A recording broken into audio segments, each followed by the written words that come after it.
Singapore's political scene has just been rocked. A former NTUC Income CEO has publicly called out Deputy Prime Minister Gan Kim Yong, demanding full accountability over a failed billion-dollar deal with Allianz. This open letter comes just months before voters head to the polls in general election 2025. Why did the deal collapse? And why has one of Singapore's top leaders stayed silent for months despite serious warnings? On April 28, 2025, Tan Suee Chieh, former CEO of NTUC Income, released an open letter widely shared across social media, calling on Gan to explain his role in the attempted sale of income insurance to Allianz. This wasn't a sudden outburst, it was Tan's fourth letter over 8 months, after receiving no response to his earlier private appeals made between August and September 2024.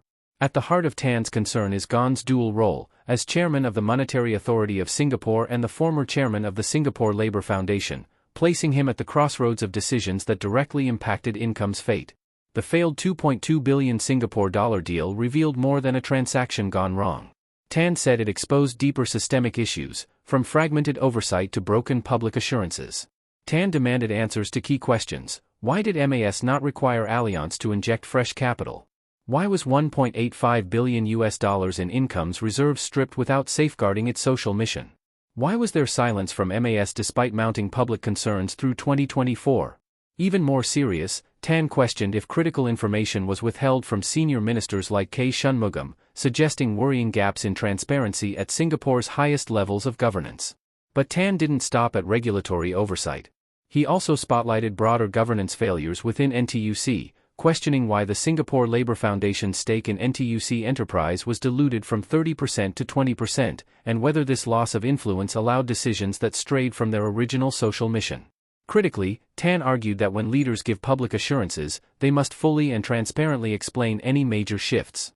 He challenged Gan directly. Did the handling of the income sale meet the standards expected of Singapore's leaders?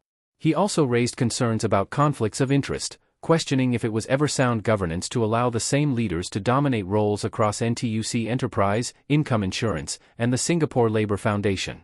Adding to the pressure, Tan warned of broader systemic risks. With Income's major market share in motor, health, and travel insurance, the failure to scrutinize the Allianz sale raised questions about regulatory vigilance. Importantly, Tan clarified his aim was not to attack Gan's motives, but to champion the right of citizens to demand accountability, especially when institutions created to serve the people are involved. Meanwhile, PAP candidate Ng Chee Meng also came under fire in Jalan Kayu. Speaking at a rally, Ng defended the good intentions behind the sale and announced a review within NTUC Enterprise. However, he notably sidestepped a key issue, whether he had prior knowledge of the cash extraction clause that triggered government intervention.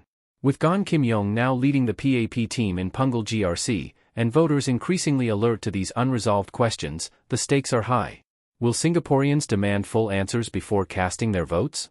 What do you think? Should candidates be required to answer every critical question about their past decisions before standing for election? Let us know in the comments. Don't forget to like, share, and subscribe to 2230 for more powerful election insights.